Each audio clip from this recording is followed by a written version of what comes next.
ராக்கிக்கு நாமத்தை போட்டுட்டு எங்கள் அம்மாவுக்கு வணக்கத்தை போட்டுட்டு நான் எங்கே கிளம்பிட்டேன்னா கொடைக்கானல் ட்ரிப்புக்கு தான். நான் ஏப்ரல்லேருந்து ட்ரை பண்ணிகிட்ருக்கேன். கிட்டத்தட்ட 6-7 மாதமாக ட்ரை பண்ணி இப்போ தான் இந்த பிளான் சக்ஸஸ்ஃபுல்லாக வந்திருக்கு. 2:30 மணிக்கு அலாரம் வச்சு 4:30 மணி ஆகிடுச்சி நாங்கள் 2 பேர் கிளம்புறதுக்கு. எல்லாத்தையும் பேக் பண்ணி எடுத்துகிட்டு கிளம்புற வழியில் பெட்ரோலை ஃபில் பண்ணிவிட்டு ஒரு வழியாக கிளம்பிட்டோம். ரொம்ப நாள் ஆச்சு இந்த மாதிரி விடிய காலையெல்லாம் பார்த்து. இந்த மாதிரி போகும்போது பார்த்தா தான் உண்டு. டிராஃபிக்லாம் இல்லாமல் ரோடு நல்லாவே இருந்துச்சு. நிறைய கடைலாம் ஓப்பன் ஆகிடுச்சு. டீ சாப்பிட்லாம்.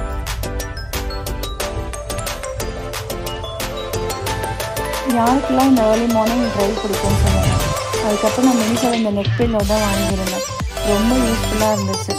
அதுக்கப்புறம் ரொம்ப நாள் ட்ராவல் பண்ணிட்டோமேன்னு சொல்லிட்டு ஒரு காஃபியும் ஒரு வடையும் சாப்பிட்டுட்டேன். அது சாப்பிட்டா தானே ட்ராவல் நல்லபடியாக நமக்கு ஸ்டார்ட் ஆகும். அதை குடிச்சு முடிச்சுட்டு ரோட் ட்ரிப்பை நாங்கள் ஸ்டார்ட் பண்ணிட்டோம்.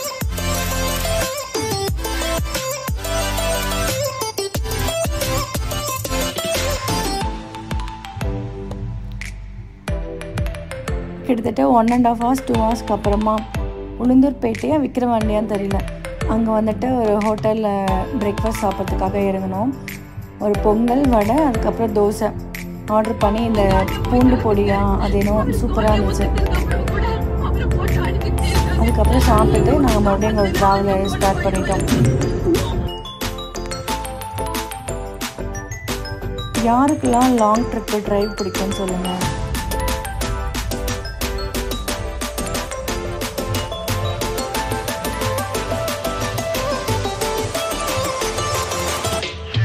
ஃபைனலி திருச்சி கிட்ட வந்துட்டோம். 4 hours ட்ராவலுக்கு அப்புறமா திருச்சி பீச்சில் நாங்கள் ரீச் ஆகிட்டோம்.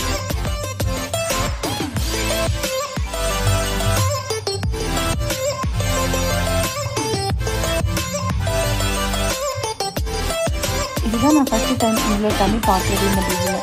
ஒரு 3 times போயிருக்கு, ஆனால் பார்த்தது இல்லை. அதுக்கப்புறம் உச்சிப்பிள்ளையார் கோயிலும் நல்லா அழகாக தெரிஞ்சிருக்கு. அப்படியே பிள்ளையாருக்கு ஒரு வணக்கத்தை போட்டுட்டு கிளம்பிட்டோம். இது வந்து இந்த பிரிட்ஜ் மேலே போனால் மதுரைக்கு போயிடும்.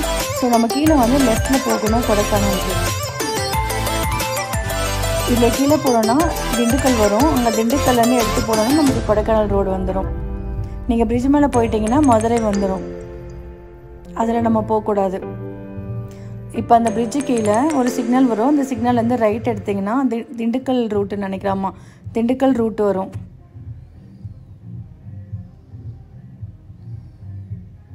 லெஃப்ட் எடுத்தாச்சு, சாரி ரைட்டு. இந்த ரைட்டில் போனோன்னா நமக்கு வந்துட்டு திண்டுக்கல் ரோடு வரும்.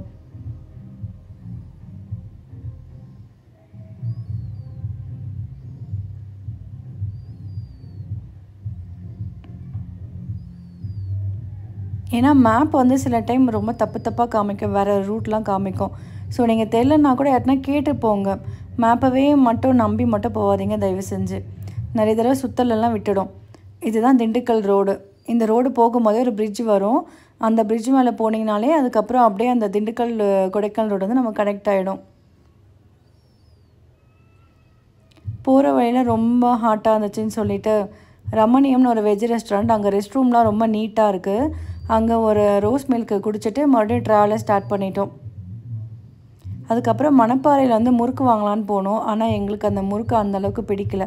சரி, அதுக்கப்புறம் இந்த வேணு பிரியாணி எல்லோரும் சொன்னாங்களே திண்டுக்கல்னு சொல்லிட்டு ட்ரை பண்ணலான்னு போனோம். அது என்ன ஜிஹெச் ரோடா, அங்கேருந்து வந்துட்டு அது ரொம்ப ஒரு 5 கிலோமீட்டருக்கு தள்ளி இருந்துச்சு. ஒரு மார்க்கெட் ரோடு மாதிரி இருந்துச்சு போகிறதுக்கு. ரொம்ப நேரமாக இருந்துச்சு ரோடெல்லாம். ரொம்ப நேரம் வெயிட் பண்ணதுக்கப்புறமா சீட்டு கிடச்சி சாப்பிட்டு முடித்தோம்.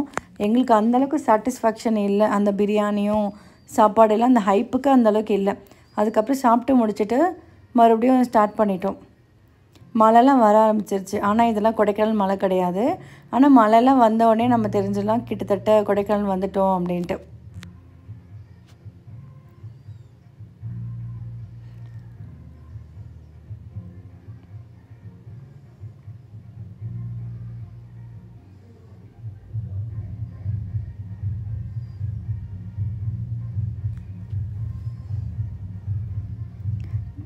கொடைக்கானல் நீங்கள் போர்டு பார்த்தீங்கனாலே தெரியும்.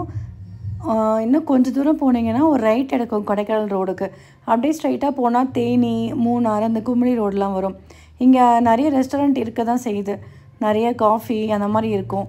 ஸோ நம்ம பயப்பட வேணாம் ரெஸ்டாரண்ட்லாம் இருக்காதோ அப்படின்னு சொல்லிட்டு. இந்த ரைட் எடுத்தோன்னா தான் நமக்கு வந்துட்டு கொடைக்கானல் ரோடு வரும்.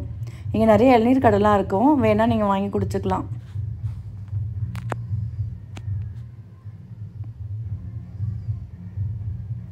நான் இங்கெல்லாம் ட்ரை பண்ணல, ரொம்ப தூரம் போயிட்டு ஒரு கடையில் ட்ரை பண்ணேன் இளநீர், நல்லா தான் இருந்துச்சு. இதுதான் கொடைக்கானல் ரோடு. நம்ம வந்து கொடைக்கானலோட கீழே இருக்கோம், கீழ் ரோடில்.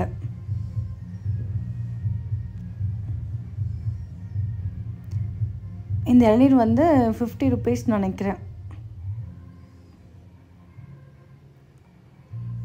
ஏன்னா ரொம்ப நேரமாக ட்ராவல் பண்ணதுக்கு ஒரு இளநீர் குடித்தா நல்லாயிருக்குன்னு சொல்லிட்டு குடிச்சிட்டு மறுபடியும் நாங்கள் ஸ்டார்ட் பண்ணிட்டோம். ஆல்மோஸ்ட் நம்ம மலை ஏற ஸ்டார்ட் பண்ணியாச்சு. ரோடு பார்த்திங்கன்னா செம்மையாக இருக்கும், 2 பக்கமும் மரம் இருக்கும், ரொம்ப அழகாக இருக்கும் இந்த ரோடு ட்ராவல் பண்ணும்போது. பார்த்து கேர்ஃபுல்லாக ட்ரைவ் பண்ணுங்கள்.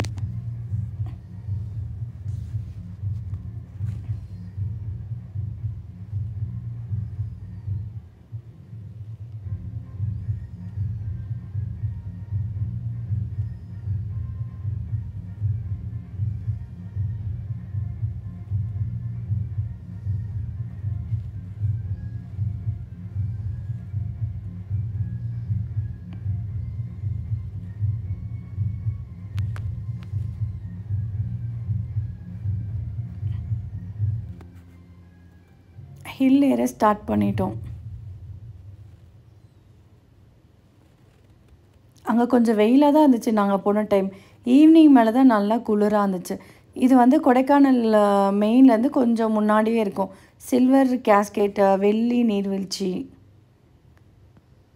இங்கே வந்து நிறைய ஷாப்ஸ்லாம் இருக்கும், நிறைய பஜ்ஜி கடை, காஃபி கடை, அதுக்கப்புறம் மேகி, பிரெட் ஆம்லெட்லாம். ஆனால் இப்போ இல்லை, அதை எடுத்துட்டாங்க போல். அதுக்கப்புறம் கொடைக்கானலுக்கு வந்து இ-பாஸ் இப்போது நவம்பரில் வந்து இப்போது கம்பல்சரி கேட்குறாங்க. ஸோ இ-பாஸ் எடுத்துக்கோங்க. பிளாஸ்டிக் வந்து அலோட் கிடையாது, பிளாஸ்டிக் வாட்டர் பாட்டில்லாம். இது வந்து நாங்கள் ஸ்டே பண்ணியிருந்த ஹோட்டல் கோடை ரிசார்ட்டுன்னு சொல்லிட்டு கோக்கஸ் வாக் பக்கத்துலேயே இருக்குது. ரெசார்ட் வந்து நல்லா தான் இருந்துச்சு. வெல்கம் ட்ரிங்க் ஒன்று கொடுத்தாங்க, சூடாக ஒரு டீ ஒன்று கொடுத்தாங்க, நல்லா இருந்துச்சு. இது வந்து ரெஸ்டாரண்ட்டு. இதுதான் ஹோட்டலோட வியூ, நைட் வியூ.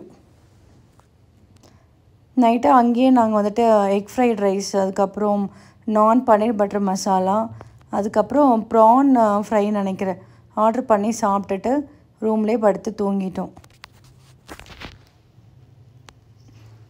அதுக்கப்புறம் இங்கே வந்து ஃபயர் கேம்ப்லாம் இருக்குது, நீங்கள் வேணும்னா நீங்கள் போய்க்கலாம். பட் நாங்கள் போகல. இது வந்து ரெஸ்டாரண்ட்டு செட்டப் வந்து ரொம்ப நல்லா இருந்துச்சு. அதுக்கப்புறம் ஃபயர் கேம்ப் கூட அரேஞ்ச் பண்ணியிருந்தாங்க ரெஸ்டாரண்ட்லேயே. இதுதான் ஃபயர் கேம்ப்பு. நிறைய கேம்ஸு, ஃபன் கேம்ஸ்லாம் நிறைய இருந்துச்சு, ஜாலியாக இருந்துச்சு பார்க்குறதுக்கு. பட் நாங்கள் போய் பார்ட்டிசிபேட் பண்ணலை.